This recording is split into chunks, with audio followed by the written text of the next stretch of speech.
Hello Honey's, நான் உங்கள் woodland angel. இன்றைக்கி நம்ம பார்க்க போகிறது சாம்பல் ஆனாலும் காதல் செய்வேன் அப்படின்ற சீரீஸோட அடுத்த பாட்டு தான். இந்த சீரீஸில் எடுத்தோடனே ஃபஸ்ட்டு பார்க்குறது அரசவை தான். அப்பாவை காட்டுறாங்க, ஹீரோவோட அப்பாவை. அவர் தான் இப்போ கூப்பிட்டு நைட் இமோட்டலை கூப்பிட்டு மிரட்டிகிட்டு இருந்தார் இல்லையா, அந்த நைட் லாடை கூப்பிட்டு கம்ப்ளைண்ட் பண்ணுறாங்க. நீ தான் இந்த மாதிரி போயிருக்க, உன்னோட வெப்பன் தான் அங்கே இருக்குது, உண்மையை சொல்ல அப்படின்னு சொன்னோன்னே அவர் இப்போ தான் சொல்ல ஆரம்பிக்கிறார். என்னன்னு சொல்கிறாருன்னா, நான் அன்றைக்கி அந்த பக்கம் போனேன், ஆனால் நான் உள்ளே போகல, இவங்க தான் என்னை உள்ளே விடலை, அதனால் நான் திரும்ப வந்துட்டேன் அப்படின்னோடனே ஹீரோவோட அம்மா சொல்கிறாங்க, நீ சொல்கிறதெல்லாம் நாங்கள் நம்புவோன்னு நினைக்கிறியா, நீ எல்லாம் பொய் சொல்கிற அப்படின்னு சொல்கிறாங்க. அப்போ அரசரும் அவங்க அப்பாவும் அம்மாவும் நீ நல்லா யோசிச்சு சொல்லு, நீ வேறு யாரையும் பார்க்கல, நான் ஒரு கருப்பு ட்ரெஸ் போட்டிருக்கவனை பார்த்தேன், அவன் தான் இதெல்லாம் செஞ்சான், அவனால தான் பிரச்சனை இருக்கும்னு நினைக்கிறேன் அப்படின்னா நீ பொய் சொல்கிற அப்படின்னு சொல்லிட்டு அவங்க அம்மா நைட் இம்மோட்டல் அதாவது நைட் லார்ட் மேலே கம்ப்ளைண்ட் பண்ணுறாங்க. உடனே ஹீரோவோட அப்பா சொல்கிறாரு, நீ நல்லா யோசிச்சு சொல்லு, நீ ஏன் என்கிட்ட இதில் கம்ப்ளைண்ட் பண்ணல அப்படின்னு சொல்லி கேட்குறாரு. உடனே நான் அவனால் தாக்கப்பட்டுட்டேன், பாருங்கள் என் கையில் காயம் கூட இருக்குது அப்படின்னு சொல்லிட்டு அவர் அதை காமிக்கிறாரு. ஏன்பா இதெல்லாம் என்கிட்ட சொல்லலை அப்படின்னு அவர் கேட்கும்போது ஹீரோவோட அம்மா கோவப்படுறாங்க. அதே டைமில் ஹீரோவும் ஹீரோயின், அப்புறம் அந்த குயினு, அப்புறம் அசிஸ்டண்ட்டு, இவங்களாம் பேசிகிட்டு இருந்தாங்கள்ல, அந்த இடத்த காட்டுறாங்க. இவங்கெல்லாம் உட்காந்து காஃபி குடிச்சிட்டு பேசிகிட்டு இருக்காங்க. அவங்க என்ன பேசுகிறாங்கன்னு காட்டுறதை விட நம்ம ஹீரோயின் என்ன பேசுகிறாங்கன்னு தான் நம்மளுக்கு காட்டுறாங்க. ஹீரோயின் என்ன பண்ணுறாங்கன்னா, அவங்க மனசுக்குள்ளே சொல்கிறாங்க, இவன் ஃபீனிக்ஸ் பறவையாம்பா, இவங்ககிட்ட நிறைய பவர் இருக்கும், நம்ம எப்படியாவது இவங்களோட கல்டிவேஷன் பண்ணி நம்ம கண்டிப்பாக இவங்ககிட்ட இருந்து கொஞ்சமாக நம்ம பவர்ஸை சேர்த்துனோம், நம்ம நல்ல ஒரு பெரிய இமோட்டலாக மாறணும் அப்படின்னு சொல்லிட்டு இவங்க பிளான் பண்ணிகிட்டு இருக்காங்க. அந்த சமயத்தில் தான் எதேச்சியாக தன்னோட அசிஸ்டன்ட் சொல்கிறாரு, நீங்கள் காணாமல் போன டைமில் இங்கே பெரிய பிரச்சனையாக நடந்துருச்சு, இப்போ கூட அரசவையில் நம்மளோட நைட் இம்மோட்டல் தான் கூப்பிட்டு விசாரணை நடத்திட்டு இருக்காங்க அப்படின்னு. என்னது நைட் இம்மோட்டலையா, உடனே நம்ம அரசவைக்கு போகணும் வாங்க அப்படின்னு சொல்லிட்டு இவங்கெல்லாம் கிளம்பி போகிறாங்க. யாருன்னா ஹீரோ, அப்புறம் அந்த பேர்ட் குயினு, அப்புறம் ஹீரோவோட அசிஸ்டண்ட்டு, இவங்க 3 பேரும் கிளம்பி போயிடறாங்க. ஹீரோயின் அங்கே தான் நிற்கிறாங்க. அரசவைக்குள்ளே ஒரு வேகமாக உள்ளே வரும்போது இங்கே காட்டுறாங்க, இல்லை நீங்கள் இன்னும் சரியாக ஜஸ்டிஸே கொடுக்கல, இவனை நல்லா கேள்வி கேளுங்க, இதில் ஏதோ பிரச்சனை இருக்குது அப்படின்னு இவங்க அம்மா அப்பா கிட்ட கம்ப்ளைண்ட் பண்ணிகிட்டு இருக்கும்போது அனௌன்ஸ்மெண்ட் வருது, இளவரசர் வந்துட்டார் அப்படின்னு சொன்னோன்னே உடனே அவங்க அப்பாவும் அம்மாவும் வேகமாக எழுந்திரிச்சு கீழே இறங்கி பார்க்குறாங்க. உடனே இவரும் வேகமாக அவங்க அப்பா அம்மாவுக்கு வாழ்த்து தெரிவிக்கிறாங்க. யார், அவங்க அண்ணன் பக்கத்துலேயே முட்டி போட்டு வாழ்த்து தெரிவிக்கும்போது அவர் ஏந்திரிப்பா ஏந்திரி அப்படி சொல்லிட்டு அவங்க அம்மா எழுப்புறாங்க. அவங்க அண்ணனும் அவரை பார்க்குறாங்க. அவ்வளோதான், நைட் இமோட்டெல்லாம் அவரை பார்க்குறாரு. உடனே இங்கே சொல்கிறாங்க, இங்கே பாருங்கள், நீ எங்கப்பா போனால் என்னப்பா ஆச்சு அப்படின்னு சொல்லிட்டு அவங்க அம்மா கேட்கும்போது, உடம்பு ஏதாவது அடிபட்டுருக்கா அப்படின்னா, இல்லைம்மா நான் ஒரு சின்ன பிரச்சனையாக இருந்துச்சு, அதை நான் இன்வெஸ்டிகேஷன் பண்ணுறதுக்காக தான் நான் இவ்வளோ நாள் பண்ணிட்டேன், நீங்கள் இவ்வளோ கஷ்டப்படுவீங்கன்னு நான் கவனிக்காமல் விட்டுட்டேன், என்னை மன்னிச்சிருங்க அப்படின்னு சொன்னோன்னே உடனே இவங்க இல்லை உங்கள் அம்மா தான்ப்பா ரொம்ப வருத்தப்பட்டா, வேறு ஒன்றும் இல்லைப்பா, நீ நல்லா வந்ததுக்கு எங்களுக்கு ரொம்ப சந்தோஷம் அப்படின்னோடனே எனக்கு புரியுதுப்பா, இனிமேல் நான் இந்த மாதிரி பண்ண மாட்டேம்மா, எனக்கு வேணால் தண்டனை கொடுத்துருங்கப்பா அப்படின்னு சொல்கிறாங்க. இல்லைப்பா அப்படி ஒன்றும் இல்லை, நீ வந்ததில் எங்களுக்கு ரொம்ப சந்தோஷம் அப்படின்னா உடனே இவங்க அம்மா சொல்கிறாங்க, நீங்கள் தான் அவன் திரும்ப வந்தோடனே ஒரு பெரிய விஷயம் சொல்கிறத சொன்னீங்கல்ல, தயவு செஞ்சு அதை கொஞ்சம் செய்யுங்களேன் அப்படின்னு சொல்கிறாங்க. என்ன பேசுகிறாங்கன்னு இவங்க 2 பேரும் பார்க்கும்போது, அதாவது அண்ணன் தம்பிங்க 2 பேரும் ஒருத்தருக்கு ஒருத்தர் பார்த்துக்கிறாங்க. அப்போ அவங்க அம்மா சொல்கிறாங்க, சீக்கிரமாக அந்த கிரீடத்தை அவனுக்கு கொடுத்துருங்க அப்படின்னு. இல்லைப்பா நீ என்ன நினைக்கிற, நீ சொல்லு அப்படின்னு சொல்லிட்டு ஹீரோவை பார்த்துட்டு அவங்க அப்பா கேட்கும்போது திடீர்னு ஒரு அனௌன்ஸ்மெண்ட் வருது, பேலஸை சுற்றி இருக்கிறவங்கலாம் இப்போ பின்வாங்கிட்டாங்க, டீமன் வேர்ல்டெல்லாம் அப்படின்னு சொல்லிட்டு ஒரு அனௌன்ஸ்மெண்ட் வருது. அதை கேட்ட உடனே வேலைக்காரங்க சொல்கிறாங்க, நைட்டு போய் நம்மளுடைய இளவரசர் தான் அங்கே இருக்கவங்களோட போய் ஒருத்தாளாக நின்று பேட்டில் பண்ணி ஜெயிச்சிருக்காரு, அதனால் அவங்க தோல்வியை ஒத்துக்கிட்டு இங்கேருந்து பின்வாங்க போகிறாங்க அப்படின்னு சொல்லிட்டு சொல்கிறாங்க. அதை கேட்ட உடனே அரசி சொல்கிறாங்க, பார்த்தீங்களா உங்களுக்கு தெரியுதுல, இப்போ இவருக்கு நீங்கள் கொடுக்கலாம் தானே அப்படின்னு சொல்லும்போது உடனே நம்ம ஹீரோ சொல்லிடுறாரு, இல்லைப்பா நான் நம்மளோட எனிமிகளெல்லாம் ஜெயிக்கணும்னு ஆசைப்பட்றேன், நான் இந்த மாதிரி போர் புரிய தான் ஆசைப்பட்றேன், எனக்கு அது மட்டும் கொடுங்கப்பா, நான் அங்கேயே இருக்கேன்ப்பா, எனக்கு இன்னும் இளவரசர் பட்டம்லாம் வேணாப்பா அப்படின்னோடனே இந்த அம்மா அப்படியே அவங்க பையனை பார்த்து திருத்துருன்னு முழிக்குது. உடனே கொஞ்ச நேரம் கழித்து இங்கே காட்டுறாங்க இவரோட பேலஸை, நம்ம ஹீரோவோட பேலஸை காட்டுறாங்க. ஹீரோவோட பேலஸில் அண்ணனும் தம்பியும் உட்காந்து அவருக்கு காயப்பட்டுருச்சு இல்லையா, அந்த காயத்தை சரிப்படுத்திட்டு இருக்காங்க. என்ன அப்படின்னு கேட்டிங்கன்னா, ஹீரோ ஃபயரு, ஹீரோவோட அண்ணன் வாட்டரு, ஃபயரோட ஒரு பாய்சன் ஹீரோவோட அண்ணனுக்கு இருக்குது. அதே ஹீரோவுக்கு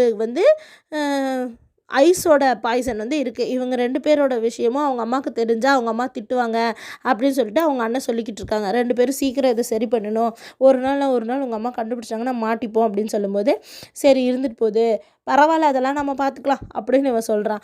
அந்த டைமில் அவங்க அண்ணன் கேட்குறாங்க, நீ நம்புறியாப்பா, எல்லாரும் என் மேலே தானே பழி போடுறாங்க அப்படின்னு. ஆமாம் எனக்கு கூட கொஞ்சம் கஷ்டமாக இருக்குது அப்படின்னு சொன்னோன்னே அவங்க அண்ணன் அவரே பார்க்குறாரு.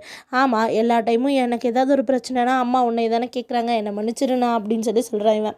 இதை எப்படியாவது நம்ம கண்டுபிடிக்கணும், யாரோ ஒருத்தன் தான் என்னை வந்து என்ன நடந்தது சொல்லு அப்படின்னோடனே, யாரோ ஒருத்தன் என் மேலே வந்து இந்த மாதிரி ஐஸ் இதை பயன்படுத்தினாங்க, நான் ரீபான் எடுத்து மேலே பறந்து வரும்போது அவங்க என் மேலே இதை பயன்படுத்திட்டாங்க, எதுக்கு ஐஸை பயன்படுத்துகிறாங்கன்னா உன் மேலே பேர் வரணுன்றதுக்காக தான் இதை செஞ்சுருக்காங்க, நாம் 2 பேரும் சேர்ந்து இதை கண்டுபிடிச்சா தான் உனக்கு ஒரு ஜஸ்டிஸ் கிடைக்கப்படும், சரி அப்படின்னு சொல்லிட்டு இவங்க 2 பேரும் சந்தோஷமாக பேசிகிட்டு இருக்காங்க. அப்புறமா உடனே ஒரு கருப்பு மிஸ்ட் மாதிரி இருக்குது, அது ஒரு பேலஸ்குள்ளே போகிற மாதிரி காட்டுறாங்க. அப்போ பார்த்தா அந்த பேலஸ்குள்ளேருந்து ஒரு மனுஷன் மாதிரி உருவெடுத்து ஒரு பொண்ணு முன்னாடி நிற்கிறாங்க. அது யாருன்னு பார்த்தா வேறு யாரும் இல்லை, ஹீரோவோட அம்மா தான். அவங்க சொல்கிறாங்க, இவனை மாட்டி வைக்கிறதுக்கு உன்னால் இன்னுமா முடியல அப்படின்னு சொல்லி கேட்குறாங்க. அப்போ அவர் இருந்துட்டு, நான் எவ்வளவோ ட்ரை பண்ணேன், ஆனால் அவரை வந்து என்னால் மாட்டி வைக்க முடியல அப்படின்னு சொல்கிறாங்க. சரி இன்னொரு சந்தர்ப்பம் வரும், நம்ம காத்துட்ருக்கலாம் அப்படின்ட்டு இவங்க பேசிகிட்டு இருக்கும்போது ஹீரோயினை காட்டுறாங்க. ஹீரோயின் அங்கே இருக்க ஒரு கார்டனுக்கு வராங்க. ஹெவன்லி பேலஸில் இருக்க ஒரு கார்டனுக்கு ஃபுல்லாக பூக்களாக இருக்குது. பார்த்துட்டு ரொம்ப சந்தோஷமாக வந்துட்டு இருக்கும்போது ஒரு பூவை கையில் எடுக்கிறாங்க. ஆனால் அந்த பூவு இவங்க கையில் எடுத்தோடனே மிஸ்டாக போயிடுது. உடனே இவங்க, ஏய் என்னப்பா பூ இப்படி ஆகிப்போச்சு, சே அப்போ சொல்லிட்டு திரும்ப இன்னொரு பூ எடுக்கிறாங்க, அதுவும் மிஸ்டாக போயிடுது. ஹெவனில் இருக்கவங்களாம் நம்மளை புள்ளி பண்ணுறாங்கப்பா, நான் ஒரு குட்டி நான் ஒரு சின்ன பீஸ்டாக இருக்கேன்னு சொல்லிட்டு என்னை இவங்க எல்லோரும் இப்படி பண்ணுறாங்க, சே உங்களுக்கு என்ன நான் இப்போ பூ பறிக்கக்கூடாதா, போங்கப்பா நான் ஒன்றும் பறிக்கல அப்படின்றாங்க. பீஸ்டில் டீமன் அப்படின்னு சொல்லிட்டு இவங்க கோச்சிட்டு போயிடுறாங்க. போயிட்டு அப்படியே ஹீரோவோட பேலஸை சுற்றி வரும்போது, என்னடா இந்த ஃபீனிக்ஸோட கார்டனில் கூட ஒரு பூவை காணோம் அப்படின்னு சொல்லிட்டு இப்படி வரும்போது அங்கே ஒரு ஃபாக்ஸ் இருக்குது ஒரு செடிக்கு பக்கத்தில். இவங்க போய் அதை தொட்டு பார்க்குறாங்க. திடீர்னு அது எந்திரிச்சிருது. இதை பார்த்துட்டு, ஏய் நீ என்னை ஹராஸ் பண்ணிட்டா, உலகத்தில் இத்தனை வருஷமாக நான் வாழ்ந்துட்டுருக்கேன், இதுதான் தடவை என்னை ஒரு பையன் ஒருத்தங்க ஹராஸ் பண்ணியிருக்காங்க அப்படின்னா. என்னது ஹராஸா அப்படின்னா என்ன, நான் என்ன இவரை பண்ணேன் அப்படின்னு இந்த பொண்ணு யோசிச்சுட்டு இருக்கு. அப்போ இவர் கேட்குறாரு, ஏய் நீ வந்து இது வந்து என்னுடைய ஃபீனிக்ஸோட பேலஸ் தானே, நீ என்ன பண்ணுற இது உள்ள, அவன் தான் அவனை கூட்டிகிட்டு வந்திருக்கானா, அவனுக்கு நீ வந்து நன்றி கடன் பட்டிருக்கேன்னு. இல்லை அவர் தான் எனக்கு நன்றி கடன் பட்டிருக்காரு, நான் தான் அவரோட சேவியர் தெரிஞ்சுக்கங்க அப்படின்றாங்க. இவங்க 2 பேர் பேசிகிட்டு இருக்க சமயத்தில் ஹீரோவோட அண்ணனை காட்டுறாங்க, அதாவது நைட் லார்டை காட்டுறாங்க. அவர்கிட்ட காஃபி குடிச்சிட்ருக்காரு. அப்போ தான் அவருக்கு வந்து ஒரு ஞாபகம் வருது, அன்னைக்கு நைட்டு நடந்த ஞாபகம். என்ன அப்படின்னு பார்த்தீங்கன்னா, ஒருத்தர் வந்து அந்த பிளாக் கலர் ட்ரெஸ் போட்டிருக்கவங்க வந்து சுற்றி வாட்டராக காட்டுறாங்க. அந்த வாட்டர் பவருக்கு நடுவில் நெருப்பு பவரை வச்சு நம்மளுடைய நைட் இமோட்டலில் தாக்கியிருக்காங்க. இவர் எவ்வளவோ தண்ணியை வச்சு தடுத்தோம், தண்ணி வற்றி போயிரும்ல நெருப்பு பவர் பட்டோன்னே, அதனால் அவர் கையில் காயமாயிருது. அந்த நெருப்பும் ஒரு உருண்டையாக மாறி கீழே விழுந்துருது. இதை அவர் பார்க்குறாரு, அந்த நெருப்பு குண்டையும் எடுத்து வச்சுக்கிறாரு. அதை அவர் எதுவும் பண்ணலை. இப்போ கூட அவர் கையில் தான் இருக்குது, சரிங்களா, இதை நம்ம நோட் பண்ணி வச்சுக்கணும். அப்புறம் ஹீரோயினை காட்டுறாங்க. ஹீரோயின் சொல்கிறாங்க, நான் வந்து அவரை வந்து இது என்ன நடந்துச்சு சொல்லு அப்படின்னு சொல்லி அவர் இந்த அந்த ஃபாக்ஸாக இருக்கவர் கேட்டிருக்காரு. அதுக்கு வந்து இவங்க சொல்கிறாங்க, இந்த மாதிரி நாங்கள் வந்து எங்களோட எங்களோட ஃப்ளவர் வேர்ல்டில் திடீர்னு இது கருகி போய் வந்து விழுந்தான், அவனை தான் நான் தான் காப்பாற்றினேன் அப்படின்னு அவர் சொல்கிறாரு. உடனே அவனுக்கு நான் என்னுடைய தேனை கொடுத்து அவனோட உயிரையே காப்பாற்றிருக்கா அப்படின்றாங்க. அதுக்கப்புறம் வந்துட்டு அவங்களுக்காக நான் என்னோடய லைஃப்பையே கொடுத்துருக்கேன் அப்படின்னோடனே, அப்புறம் சூப்பர் அப்படின்னோடனே அமைதியாகவே இருக்காங்க. சொல்லு அப்படின்னே, நான் நீங்கள் அப்படின்னு சொல்கிறதுக்காக வெயிட் பண்ணுறேன் அப்படின்னு ஹீரோயின் சொல்கிறாங்க. உடனே அவர் சிரிச்சுட்டு அதையும் சொல்லிவிட்டு, இந்த மாதிரி ஒரு முட்டாள்கள் கிட்ட தான் காதல் முதல்ல வருமா அப்படின்றாரு. என்னது இவர் சொல்கிறாரு, எனக்கு ஒன்றுமே புரியல அப்படின்னு. ஒரு பையன் மாதிரி இருக்க பொண்ணுக்கு போய் இப்படி காதல் வந்துருச்சே சே அப்படி சொல்கிறாரு. உடனே இந்த ஃபீனிக்ஸ் என்ன பொண்ணுன்னு தானே சொல்கிறான், இவங்க என்ன பையங்கிறாங்க, ஆனால் போங்கப்பா ஏதோ ஒன்று அப்படி சொல்லும்போது, நீ வேணா என் கூட வந்துரு, இங்கேயே நான் இங்கே இருந்துக்குவ, நீ இங்கே இருக்க வேண்டாம், இங்கே போர் அடிக்கும், என் கூட வந்துரு அப்படின்னு சொல்கிறாங்க. ஏன்னா இவர் தான் வந்து மூன் லாடுனாலே அவங்க லவ் சம்மந்தப்பட்டவங்க அப்படின்னு சொல்கிறாங்க. அதனால் இவர் என் கூட வந்துடுன்னு சொல்கிறாரு. அதுக்கப்புறம் இவளும் சரின்னு சொல்கிறா. ஹீரோயின் கிட்ட ஒரு கயிறு கொடுக்குறாரு. இதுதான் நீ வச்சுக்கம்மா இந்த கயிறை கொண்டு போய் நீ வந்து ஹீரோ கிட்ட கொடுத்தினா ஹீரோ வந்து உன்கிட்ட நல்லா பழக ஆரம்பிச்சிடுவான். இதை கொண்டு போய் கொடுத்துரு. இதை கொடுத்தினா தான் அவன் நீ நினைக்கிற மாதிரிலாம் செய்வான் அப்படின்னு சொல்கிறாங்க. நான் ஒன்றும் சும்மா இங்கே ஒன்றும் வரல, எனக்கு ஒரு தேவை இருந்துச்சு, அதனால தான் நான் வந்தேன் அப்படின்னு சொல்கிறேன். நீ கேட்குற அத்தனையும் செய்வேன் இந்த கயிறை கொடுத்தினா அப்படின்னு சொல்கிறாங்க. உடனே ஹீரோ அந்த பக்கம் வராங்க. வந்துட்டு அந்த டேபிள் மேலே கால் எடுத்து வச்சுட்டு, இந்த மாதிரி நீங்கள் எத்தனை பேரை என்கிட்ட ஹூக் பண்ண விட பார்க்குவீங்க அப்படின்னு சொல்கிறாங்க. சேர்த்து விட பார்க்குவீங்க, இங்கே பாருங்கள் அப்படின்னோடனே ஹீரோயின் என்றாங்க 1 2 3 11 வரைக்கும் எண்ணிட்டாங்க. இதுக்கு மேலே இன்னும் கயிறு இருக்கும் போல். அவர் உடனே எல்லா கயிறையும் மேஜிக் பண்ணி மறைச்சோன்னே உடனே ஹீரோவை பார்த்துட்டு சொல்கிறாங்க. இந்த மாதிரி பண்ணுறதை நீங்கள் எப்போ நிறுத்துவீங்க அப்படின்னோடனே ஹீரோவோட அங்கிள் சொல்கிறாரு, ஏப்பா நீ எல்லாம் பெருசாக வளர்ந்துட்டப்பா, பார்த்தியா நீ எல்லாம் கூட என்னை திட்டுற அப்படின்னு சொல்கிறாரு. இல்லை அங்கிள், நீங்கள் வந்து இப்படி ஃபோர்ஸ் பண்ணாதீங்க அப்படின்னுறாங்க. உடனே என்ன குட்டி பறவையா அப்படின்னு சொல்லிட்டு நம்ம ஹீரோயினும் சிரிக்கிறாங்க. குட்டி பறவையாக இவன் இருக்கும்போது எப்போ பாரு என் கூடவே தான் இருப்பான் அப்படின்னு இவங்கெல்லாம் சொல்லிட்டு சந்தோஷமாக பேசிக்கிட்டு இருக்கும்போது இந்த பொண்ணை நான் என் கூட கூட்டிகிட்டு போகிறேன் அப்படின்னு சொல்லிட்டு ஹீரோ கிட்ட சொல்கிறாங்க. ஏம்மா உன் பேருக்கு ஹனின்னு தானே அர்த்தம், மீனா ஹனி தானே அப்படின்றாரு. உடனே ஹீரோ சொல்கிறாரு, இல்லை மீ அப்படின்ற வேர்டுக்கு அர்த்தம் வந்து தேடுறதுன்னு அர்த்தம் அப்படின்னா. இருங்க மீ அப்படின்ற பேருக்கு அர்த்தம் என் வாழ்க்கையை பொறுத்த வரைக்கும் சாப்பாடு அப்படின்னு சொல்லிட்டு அவள் சிரிக்கிறா. உடனே இவங்களும் வந்துட்டு சரி நான் அங்கே கூட்டிகிட்டு போகிறேன்னு அந்த அங்கிள் கேட்கவும் நம்ம ஹீரோ பாட்டுக்கு போயிடுறாரு. ஆமாம் இங்கே ரொம்ப போர் அடிக்கும் போல், நான் உங்கள் கூடவே வந்துடுறேன்னு ஹீரோயினும் வந்துடுறாங்க. இங்கே எல்லோரும் இந்த பொண்ணை பார்த்துட்டு, இந்த பொண்ணு ரொம்ப அழகாக இருக்குது, எல்லோரும் இவங்களை நிறைய பேர் இந்த பையன் ரொம்ப அழகாக இருக்கான், இவனை நிறைய பேர் கல்யாணம் பண்ணியிருப்பாங்க, நல்லா பேச ஆரம்பிச்சிடுறாங்க. இந்த பொண்ணும் பையன் மாதிரி தான் ட்ரெஸ் பண்ணியிருக்காங்க ஹீரோயினும். அதை பார்த்துட்டு இப்படிலாம் பேசும்போது ஒரு லவ் சம்மந்தப்பட்ட ஒரு ஸ்டோரியோட லிங்க் ஒரு புக் அங்கே இருக்குது. அதை எடுத்து நம்ம ஹீரோயின் படிச்சிட்ருக்காங்க. அவங்களுக்கு ஒன்றுமே புரியல. அப்போ வந்து அந்த லவ் லாடுன்னு வச்சுக்கலாம், நம்ம அவரை லவ் லாடுக்கிட்ட வந்து கேட்குறாங்க. மூன் லாடுன்னு வச்சுக்கலாம். மூன் லாடுக்கிட்ட கேட்குறாங்க. அப்போ அவர் சொல்கிறாரு, நீ சின்ன பிள்ளை, இதெல்லாம் உனக்கு புரியாது, சரி நீ எதுக்கு வந்தேன்னு சொல்லு அப்படின்னு. என் ஃப்ரெண்டும் நானும் வெளியே வந்தப்போ அவள் வந்து ஒரு பறவையால் தாக்கப்பட்டுட்டா, அப்படி இறந்து போகிற நிலமையில் இருக்கும்போது என்னோட இன்னொரு ஃப்ரெண்டு வந்து காப்பாற்றினான். அப்போ இந்த செடியாக மாற்றி கொடுத்தான். அதை காப்பாற்றுறதுக்காக தான், அவளுக்கு திரும்ப உயிர் வர வைக்கணுன்றதுக்காக தான் நான் இங்கே வந்திருக்கேன் அப்படின்னு. இங்கே அப்படியெல்லாம் ஒரு இதுவுமே இல்லை அப்படின்னு இவர் யோசிச்சுட்டு சொல்லிடுறாரு. இதை கேட்டோன்னே ஹீரோயின் ஐயோ அவன் என்கிட்ட போய் பேசிட்டானா அப்படின்னு வருத்தப்படுறாங்க. அப்போ தான் இவர் வருத்தப்பட்டுட்டு சரி நான் கிளம்புறேன் அப்படின்னு அவங்க போகும்போது இரு இவளை விட்டுட்டா என்ன பண்ணுறதுன்னு சொல்லிட்டு ஓடி வந்து இல்லை நீ வந்து இங்கேயே இருந்து கல்டிவேஷன் பண்ணினா நீ பெரிய இம்மோர்ட்டலாக மாறிடலாம். அப்படி இப்போ நீ ஃபேரியாக இருக்க நீ இம்மோர்ட்டலாக மாறிடலாம். இம்மோர்ட்டலாக மாறிட்டினா ஏதாவது ஒரு வழி கிடைக்கும், நாமளே அதை தேடலாம், என் கூடவே இருந்துரு அப்படின்னு சொல்கிறாரு. சரின்றாங்க இவங்களும். நீங்கள் சொல்கிறது சரிதான், அப்போ என் ஃப்ரெண்டு என்கிட்ட போய் சொல்ல, நானும் அதை செய்கிறேன் அப்படின்றாங்க. ஒரு கிரேப்ஸ் அங்கே இருக்குது, அதை எடுத்து சாப்பிட போகிற ஹீரோ அதை பார்த்தோன்னே இந்நேரம் ஹீரோயின் என்ன பண்ணிகிட்டு இருப்பா அப்படின்னு யோசிக்கிறாரு. உடனே இவங்க வந்துட்டு அவங்க வந்து மூன் லாடோட சந்தோஷமாக இருக்காங்க. அங்கே அவங்க தான் செலிப்ரிட்டி மாதிரி ஆகிட்டாங்க. எல்லோரும் அங்கே அவங்கக்கிட்டேயே பேசிகிட்டு இருக்காங்க, விளையாண்டுட்டு இருக்காங்க, சந்தோஷமாக இருக்காங்க அப்படின்னா சரி அந்த பொண்ணு எங்கே சந்தோஷமாக இருக்கோ அங்கேயே விட்டுருங்க அப்படின்றாங்க. இங்கே மூன் லாடும் நம்ம ஹீரோயினும் உட்காந்து அந்த சிகப்பு கலர் கயிறு கட்டுவாங்க இல்லையா, அதுதான் லவ் சம்மந்தப்பட்ட கயிறுன்னு சொல்கிறாங்க. அந்த கயிறை வந்து சிக்கெடுத்துட்டு இருக்காங்க. சிக்காக கிடக்குது. அதெல்லாம் சிக்கெல்லாம் பிரித்து உருண்டையாக்கிட்டு இருக்காங்க. அப்போ தான் ஹீரோயின் வந்து தூங்கிட்டு இருக்கும்போது ஒரு அழகான மான் வருது. அந்த மான் யாரோடதுன்னு ஞாபகம் இருக்கா? நம்ம நைட் இம்மோர்ட்டலோட மான். இது வந்து கனவுகளை வந்து கட்டுப்படுத்தக்கூடியது. இது வந்து அப்படியே தேடிட்டு இங்கே வந்துடுது. பார்த்தா ஹீரோயின் கனவு கண்டுட்ருக்காங்க, அதனால தான் வந்திருக்குது.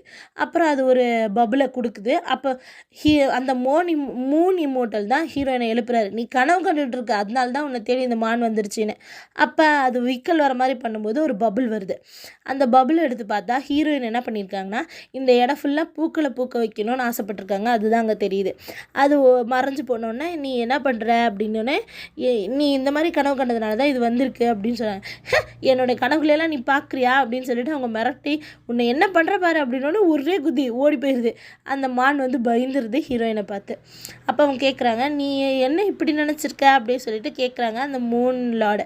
அதுக்கு வந்து அவங்க சொல்கிறாங்க, நான் பூ பறிக்க போனேன், அந்த பூவெல்லாம் மிஸ்டாக போயிடுச்சு, என்னை யாருமே மதிக்க மாட்டேங்கிறாங்க, நான் சீக்கிரமாக நிறைய பவர் இருக்க இமோட்டெல்லாம் மாறணும் அப்படின்னு சொல்கிறாங்க.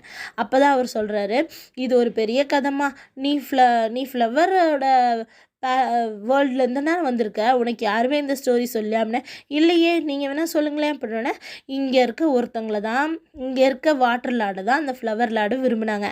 ஆனால் இவங்க 2 பேரையும் பிரித்து வச்சுட்டாங்க. நம்மளோட அரசர் பிரித்து வச்சு தனித்தனியாக அவங்கள கல்யாணம் பண்ணி வச்சுட்டதுனால அந்த ஃப்ளவர் இம்மோர்டல் கோச்சிக்கிட்டு இந்த இடத்துல பூக்களே பூக்கக்கூடாதுன்னு சொல்லி தடை பண்ணிட்டாங்க. அதனால் இங்கே பூக்களே பூக்கிறதில்ல. ஆனால் விரிச்சோன்னு இருக்குதுன்னு தெரிஞ்சோடனே அரசர் வந்து இந்த மேகங்களையெல்லாம் வச்சு இந்த இடத்துல பூக்களை உருவாக்கியிருக்காங்க, பார்க்கவும் பேலஸ் ரொம்ப அழகாக இருக்குது, அதனால தான் நீ அந்த பூக்களை பறித்த உடனே அது வந்து டஸ்ட்டாக மாறி போயிடுச்சு, அவ்வளோதாம்மா அப்படின்னு சொன்னோன்னே, சரி அப்போ பார்த்தீங்களா காதல்ன்றது எவ்வளோ பெரிய பிரச்சனை, சரிங்க அச்சோ பாவம் இந்த பேலஸில் பூக்களே இல்லையா அப்படின்னு சொல்கிறேன். உடனே இதில் பூக்கள் இல்லை ன்ற விஷயத்தையா சொன்னேன், அந்த காதல் பற்றியா எவ்வளோ ஒரு புனிதமான காதல்லாம் இல்லை, அந்த காதலால் தான் அந்த பொண்ணு ரொம்ப கஷ்டப்பட்டுருக்காங்க, அவங்க 2 பேரையும் பிரிச்சும் போட்டிங்க, பேலஸில் பூக்களும் இல்லாமல் போயிடுச்சு, அப்படின்னா என்ன தெரியுது, காதலால் பிரச்சனை தான் வரும், சரி விடுங்க அதை பற்றி அப்படின்னோடனே, நான் எப்படி இப்போ வந்து கல்டிவேஷன் பண்ணுறதை பற்றி அதை பற்றி மட்டும் சொல்லுங்கள், கல்டிவேஷன் பண்ணி நான் ஸ்ட்ராங் ஆகணும் அப்படின்னோடனே, இந்த புக்கை படி, அப்போ தான் வந்து உன்னால் கல்டிவேஷன் பண்ண முடியும் அப்படின்னு சொல்கிறாங்க. இந்த புக்கை பார்த்துட்டு இதில் பிக்சரெல்லாம் நல்லா வேலை இருந்தாங்க வச்சுக்கோங்க அப்படின்னு சொல்லி தூக்கி போட்டா, நீ இதை படித்தா தானே உனக்கு தெரியும் அப்படின்னோடனே, இப்போ நான் என்ன பண்ணுவோம், இதை நீ படிக்கணும், சரி கொடுங்க அப்படின்னு வாங்கி வச்சுக்கிறா. அந்த இமோட்டல் எழுந்திரிச்சு போனோடனே அந்த புக்கை தூக்கி போட்டுடுறான். அப்புறம் கண்டாக இருக்கிற நூலையும் சிக்காக இருக்கிற நூலையும் எடுத்து பார்த்துட்டு, இது 2 எனக்கு ஒரே மாதிரி தான் தெரியுது அப்படின்னு தூக்கி போட்டுடுறா. அங்கேருந்து நேராக அந்த இந்த பந்தாக கட்டி வச்சுருக்காங்களே அந்த நூல்கண்டுகளையெல்லாம் எடுத்துக்கிட்டு அவரோட பேலஸ்க்கு போகணும். இப்போ அந்த வழியில் போய்கிட்டு இருக்கும்போது நம்ம நைட் இமோட்டல் வந்து இவர் ஒரு பெரிய ஒயிட் கலர் ட்ராகன், அதாவது ஐஸ் ட்ராகன், அவர் தன்னுடைய டைலேருந்து தண்ணிக்குள்ளே விட்டுட்டு அவர் பாட்டுக்கு உட்காந்து படுத்துட்ருக்காரு, கண்ணை மூடிட்டு உட்காந்துருக்காரு. அந்த டைமில் மான்குட்டியும் பக்கத்தில் படுத்துட்ருக்கு. இதை ஹீரோயின் பார்த்தோன்னே செம்மையாக அழகாக இருக்கே அப்படின்னு சொல்லிட்டு வந்து பார்க்குறாங்க.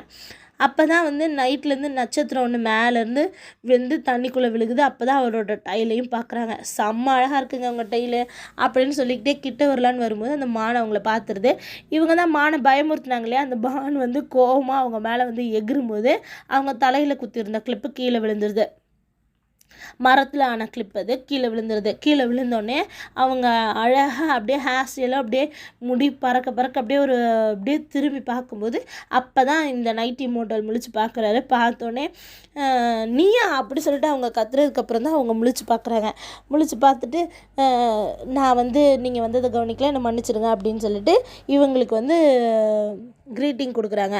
அப்போ அவங்க சொல்கிறாங்க, இது உங்களோட மானா அப்படின்னு சொல்லிட்டு. ஆமாம், இந்த மானை நான் தான் வளர்த்துறேன் அப்படின்னு சொல்லிட்டு. நீங்கள் இங்கே தான் இருக்கீங்களா, இந்த மானை நீங்கள் ரொம்ப அழகாக வளர்த்துருக்கீங்க, நல்லா சாப்பிட்டு கொழுன்னு இருக்குது, இந்த மானை ஸ்ட்ராங்காகவும் இருக்குது அப்படின்னு சொன்னோடனே உடனே அவர் சிரிக்கிறாரு. ஆமாம், உங்கள் டெய்ல் பார்த்தா உங்கள் டெய்ல் ரொம்ப அழகாக இருக்குது அப்படின்னு சொல்கிறான். உடனே வந்துட்டு உங்கள் டெய்ல் ரொம்ப அழகாக இருக்கணுன்னா அவருக்கே சிரிப்பு வந்துடுது. அவர் சிரிச்சிட்டு இருக்கும்போது, என்ன சாப்பிட கொடுக்குறீங்க, இது சமையல் கிச்சன்லேருந்து என்ன கொடுக்குறீங்க அப்படின்னா, என்ன சொல்கிறீங்க அப்படின்னா, இந்த மான் சாப்பிட்றதுக்கு என்ன கொடுக்குறீங்கன்னு கேட்டேன் அப்படின்னோடனே அவர் சிரிக்கிறாரு. உடனே இந்த பொண்ணு வந்துட்டு, சரி எனக்கு டைம் ஆயிடுச்சு நான் கிளம்புறேன் அப்படின்னோடனே, இல்லை அப்படியா, என் பேர் வந்து இதுதான் அப்படின்னு சொல்லிட்டு நைட் இமோட்டல் அவரோட பேரை சொல்கிறாரு. நம்மளோட ஹீரோயினும் அவங்களோட பேரை சொல்கிறாங்க. அந்த மான்கிட்டையும் திரும்பி பேரை சொன்னால் அந்த மான் வந்து அப்படின்னு சொல்லிட்டு திரும்பிக்குது வீம்பா. உடனே இவர் வந்துட்டு, சரி இப்படி நான் கிளம்புறேன், நான் வேறு இந்த பந்து நூலை கொண்டு போய் கொடுக்கணும், நான் கிளம்புறேன் அப்படி சொல்லிட்டு இப்படி திரும்பி போகும்போது திடீர்னு ஞாபகம் வந்து இப்படி திரும்பி வராங்க. ஏங்க ஒரு நிமிஷம் இருங்களேன் அப்படின்னு சொல்கிறாங்க. உடனே இவரும் என்னம்மா அப்படின்னு சொல்லி கேட்கும்போது, இந்தாங்க இந்த நூல்கண்டை நீங்கள் இந்த நூல் அந்த மூன் இம்மோட்டல் இவங்களுக்கு ஒரு நூல் கொடுத்துருப்பாங்க இல்லையா, அதை வந்து நைட் லார்ட்கிட்ட கொடுக்குறாங்க. இந்தாங்க, நீங்கள் வந்து தனியாகவே இருக்கீங்க இந்த நைட் நேரத்தில், என்ன தான் மான் உங்கள் கூட இருந்தாலும் நீங்கள் தனிமையாக இருக்க மாதிரி ஃபீல் பண்ணுவீங்கல்ல, அதனால் இதை வச்சுக்கோங்க, உங்கள் கூட யாராவது இருக்க மாதிரி எப்போவுமே இருக்கும் அப்படின்னு சொல்லிட்டு இப்படி திரும்பும்போது இவரும் இருந்துட்டு, இருங்க ஒரு நிமிஷம் அப்படின்னு சொல்லிட்டு அவங்களோட கிளிப்பை எடுத்து, இந்தாங்க இதுதான் அவங்களோட கிளிப்பை விட்டுட்டு போகிறீங்கன்னு கொடுக்குறாங்க. இவங்களும் இதை வாங்கிட்டு வந்துடுறாங்க. பொழுது விடிஞ்சிருது. விடிஞ்சோடனே அந்த நூலை வச்சு பூ மாதிரி செஞ்சு அந்த மேஜிக் மூலயமா ஒரு ஃப்ளவராகவே உருவாக்கி எல்லார்ட்டையும் கொடுக்குறாங்க. அப்போ ஹீரோவோட அசிஸ்டண்ட் அங்கே வராரு. அவர் வந்து 2 அசிஸ்டண்ட் இருக்க மாதிரி முதல் பார்த்தோம் இல்லையா, அதில் ஒரு அசிஸ்டண்ட் வந்து இந்தாங்க இந்த இதை இதை வச்சுக்கிட்டு எனக்கு பூவை வந்து செஞ்சு கொடுங்க அப்படின்னு சொல்கிறாங்க. என்னன்னு பார்த்தீங்கன்னா அது ஒரு ஃபயர் பேர்டோட எக்கு 2 இருக்குது. அதை பார்த்தோன்னே நீங்கள் உங்களுக்கு குழந்த வந்துடுச்சா, சூப்பருங்க அப்படின்னா, ஏங்க இன்னும் எனக்கு கல்யாணமே ஆகலைங்க, அதுக்கு தாங்க பூ செஞ்சு தர சொல்கிறதுக்காக இதை கொடுக்குறேன் அப்படின்னா, அப்படியா, இது எதுக்கு எனக்கு கொடுக்குறீங்க அப்படின்னா, இந்த ஒரு முட்டை 150 வருஷத்துக்குரிய பவர் உங்களுக்கு கொடுக்கும், இதை 3 சேர்த்திங்கன்னா 300 வருஷத்துக்குரிய பவர் உங்களுக்கு இந்த 2 சேர்த்திங்கன்னா 300 வருஷத்துக்குரிய பவர் வந்துடும், இதை நீங்கள் வேக வச்சு சாப்பிட்ணும் அப்படின்னோடனே உடனே இவளும் வாங்கிட்டு நீங்கள் என்ன கேட்டாலும் நான் செஞ்சு தரேன் அப்படின்னு சொல்கிறேன். அதே மாதிரி வேக வச்சு சாப்பிட்றா. இவளுக்கு பவர்ஸும் வருது, ஆனால் அவளுக்கு வயிறு வலி வந்துடுது. வயிறு வலி வந்தோடனே இவள் அழுதுகிட்டே என்னை காப்பாற்றுங்க யாரோ எனக்கு விஷம் வச்சுட்டாங்க அப்படின்னு சொல்லி கத்திக்கிட்டே வந்து மூன்லாட்கிட்ட சொல்கிறா. அவங்க வந்து நம்மளோட ஹீரோவுக்கு வர சொல்கிறாங்க. அப்போ ஹீரோவும் வந்து அவங்கள கூட்டிகிட்டு போகலான்னும் போது மூன்லாட் ரொம்ப அழுகுறாரு. நடிக்காதீங்க, எதாவது பண்ணிங்கன்னா நான் அவளை கொன்னே போடுவேன் அப்படின்றாரு. உடனே இருந்துட்டு சும்மா நடிக்கக்கூட இவன் விட மாட்டேங்கிறான் அப்படின்னு சொல்லிட்டு அவர் சிரிச்சிட்ருக்காரு. அந்த டைமில் ஹீரோவும் ஹீரோயினையும் காட்டுறாங்க. ஹீரோ தன்னுடைய பவர்ஸை யூஸ் பண்ணி அவளை சரி பண்ணுறாரு. என்ன அப்படின்னு பார்த்தீங்கன்னா, அவங்க வந்து மயக்கம் தெளிஞ்சு எனக்கு எழுந்திரிச்சிட்டு கேட்குறாங்க, எனக்கு இப்போ தான் சரியாக இருக்குது, ஆனால் நான் ரொம்ப டயர்டாக ஃபீல் பண்ணுறேன், என் பவர்ஸ் எல்லாம் போன மாதிரி ஃபீல் பண்ணுறேன் அப்படின்னா, ஏன் என்னத்தை சாப்பிட்டேன் ஃபஸ்ட்டு நீ அதை சொல்ல அப்படின்னா, இந்த மாதிரி ஃபயர் பேர்டோட எக்கு 2 கொடுத்தாங்க, அதை தான் நான் சாப்பிட்டேன் அப்படின்னா, நீ ஒரு டீமன், நீ வந்து கோல்டாக தான் இருக்க, உனக்கு போய் ஹீட்டாக இருக்க ஒரு இம்மோர்ட்டலோட ஃபுட்டை நீ சாப்பிட்டீன்னா அப்போ உனக்கு அப்படி தானே இருக்கும் அப்படின்னா, அப்படியா, சரி இனிமேல் நான் அதை சாப்பிட மாட்டேன். நான் என்னத்தடா கண்டேன், இதுக்கு வித்தியாசம் எனக்கு எப்படி தெரியும் அப்படின்னு சொல்லிட்டு கத்துறாங்க. இந்த மாதிரி டங் ட்விஸ்டர் பேசுகிற மாதிரி சும்மா கத்தி மாற்றி பேசாத, எனக்கெல்லாம் ஒன்றும் புரியல, அமைதியாக இரு அப்படின்னு சொல்லிட்டு அவர் பாட்டுக்கு போகிறாரு ரெஸ்ட் எடுன்னு சொல்லிட்டு. அப்போ வந்து எந்த பையன் அவருக்கு அந்த முட்டையை கொடுத்தாரோ அவனையே கூப்பிட்டு இவளை பார்த்துக்கன்னு சொல்லிட்டு போகிறாரு ஹீரோயினை. உடனே அந்த பையன் வந்து ஏமா உனக்கு வலிக்குதா, அதுதான் சாப்பிட வேணுமா அப்படின்னு, எவ்வளோ தைரியம் தான் நீ என்னை கேட்பேன், உன்னால தான் நான் இப்படி கிடக்கிறேன் அப்படின்னு அவர் பயந்துடுறாரு. ஆமாம், உன்னை லிட்டில் டீமன் கூப்பிட்றாரு, நீ என்ன டீமனா, ஹாஃப் இம்மோர்ட்டல் இல்லையா அப்படின்னு. ஏன் என்ன மாதிரி இருக்க டீமனுக்கெல்லாம் பசிச்சா எங்களோட எனர்ஜி வரணும்னா கல்யாணம் ஆகாத குட்டி பையன்களை தான் சாப்பிடணுமா, உன்னை சாப்பிடட்டுமா அப்படின்னு ஒரே ஓட்டம். காப்பாற்றுங்கன்னு சொல்லிட்டு அந்த அசிஸ்டண்ட் ஓடியே போயிடுறாரு. அந்த சமயத்தில் ஹீரோயினோட ஃப்ரெண்ட் ஒருத்தர் இருப்பார்ல, க்ரீன் ஸ்னேக்கு, அவர்கிட்ட ஒரு பேர்ல் இருக்குல்ல, இவங்க 2 பேரும் இவங்களுக்கெல்லாம் அந்த சக்திகளை ஒரு சின்ன ஒரு பேர்ல் மாதிரி இருக்கும் போல், அதில் தான் வச்சுருப்பாங்களாட்டிருக்கு. அந்த பேர்லை வந்து கனெக்ட் பண்ணுற மாதிரி நாம் அப்போ பார்த்தோம்ல, அது வந்து ஹீரோயினோட சக்தியிலேருந்து 100 வருஷம் சக்தியை அந்த ஸ்னேக் இம்மோர்ட்டலுக்கு கொடுத்துருக்காங்க நம்ம ஹீரோயின். அதுதான் இப்போ மின்னும் போது நம்ம ஹீரோயினுக்கு ஏதோ பிரச்சனைன்னு தெரிஞ்சுக்கிட்டு ஹீரோயின் இருக்கிற இடத்துக்கு அந்த ஸ்னேக் இம்மோர்ட்டல் வராரு. ஆனால் ஹீரோ அதை கண்டுபிடிச்சிடறாரு. ஹீரோ கண்டுபிடிச்சி ஹீரோயினோட ரூம்க்கு வந்துட்டு, வெளியே வாங்க, நீங்கள் வந்து நான் பார்த்துட்டேன் அப்படின்னு சொல்கிறாங்க. அவங்க 2 பேரும் வெளியே வந்து பேசும்போது, இந்த மாதிரி நாங்கள் 2 பேரும் ஃப்ரெண்டு, அவள் ஃப்ரெண்டுக்கு இந்த மாதிரி அடிபடும்போது நான் தான் உதவி செஞ்சேன், நான் என் பவர்ஸை கொடுத்து அந்த பொண்ணை வந்து ஒரு செடியாக மாற்றி கொடுத்ததுனால ஹீரோயின் வந்து எனக்கு 100 வருஷம் கொடுத்துருக்கா, அதில் தான் நான் வந்து கண்டுபிடிச்சேன் அப்படின்னோடனே, என்னால் காப்பாற்ற முடியும், நீ ஒன்றும் செய்ய வேண்டாம் அப்படின்னு. ஃபயர் ஃபீனிக்ஸாக இருக்க நீ வந்து ஹீரோயினோட பிரச்சனையை சரி பண்ண முடியுமா, ஏன் இளவரசரே என்னை பற்றி விளையாட்டு பண்ணுறீங்க அப்படின்னு சொல்லிட்டு ஹீரோவை கூப்பிட்டுட்டு அந்த ஸ்னேக் வந்து ஒரு இன்ஸ்ட்ருமெண்ட் மாதிரி வாசிக்கிறாங்க. அப்படி வாசிக்கும் போது ஹீரோயினோட கனவில் என்ன நடக்குதுன்னு காட்டுறாங்க. ஹீரோயினோட கனவில் ஹீரோயினும் அவங்க ஃப்ரெண்டும் வந்து ஒரு பறவைக்கிட்ட மாட்டிக்கிட்டாங்க இல்லையா, அது வந்து அவங்க கனவில் வருது, நான் அவனை காப்பாற்றுறேன்னு சொல்லிட்டு இருக்காங்க. ஆனால் அந்த பேர்டு வந்து அவங்கள கிட்ட வரும்போது இவங்க பயந்துட்டு அந்த ஃப்ரெண்டோட பேரை சொல்லிட்டு கத்திட்டு அழுகுறாங்க. அப்போ வந்து இவர் இதை வாசிக்கும்போது அந்த பவர் போய் அவங்களோட மைண்டை வந்து ரிலாக்ஸ் பண்ணுது. அது எப்படி ரிலாக்ஸ் பண்ணுதுன்னா, இவங்களோட கனவில் அந்த பேர்டு 2 உடஞ்சி அதுலேருந்து நம்ம ஹீரோ வர மாதிரி தெரியுது. அதை பார்த்தோன்னே அவர் ஹீரோ பேர் சொல்கிறாங்க, நம்ம ஹீரோயின். இதை பார்த்தோன்னே நம்ம ஹீரோக்கு ஒரே ஹாப்பி, ஆனால் ஹீரோயினோட ஃப்ரெண்டுக்கு ஒரே ஷாக்கு. என்னடா இந்த பையன் பேரை சொல்லுது அப்படின்னு சொல்லிட்டு ஹீரோயின் அதோட சமாதானமாகி தூங்கிடுறாங்க. இங்கே வெளியே வந்துடுறாங்க இவங்க 2 பேரும். இவங்க வெளியே வந்தோடனே ஹீரோயினோட ஃப்ரெண்டுக்கிட்ட ஹீரோ சொல்கிறாரு, இங்கே பாரு, இதுக்கு முன்னாடி நீ எப்படி இருந்தியோ அது எனக்கு தெரியாது, நீயே ஒரு பெரிய இம்மோர்ட்டல், உனக்கு எதுக்கு இத்தினூண்டு சின்ன விஷயமா இருக்கிற அந்த 100 வருஷத்துக்காக நீ இவ்வளோ தூரம் வந்தியா, எத்தனை வருஷம் வேணும்னு சொல்லி அதை நானே சொல்கிறேன். இந்த மாதிரியெல்லாம் திடீர்னுலாம் நீ வந்துட்டு போகிறதுக்கு நான்லாம் விட மாட்டேன், இது ஏன் பேலஸ் அப்படின்னு சொல்லி வான் பண்ணிகிட்ருக்கிறதோட இந்த எபிசோடு முடியுது. இது மாதிரி அடுத்தடுத்த வீடியோஸை கேட்குறதுக்கு என்னோடய சேனல் சப்ஸ்கிரைப் பண்ணுங்கள். தேங்க்யூ.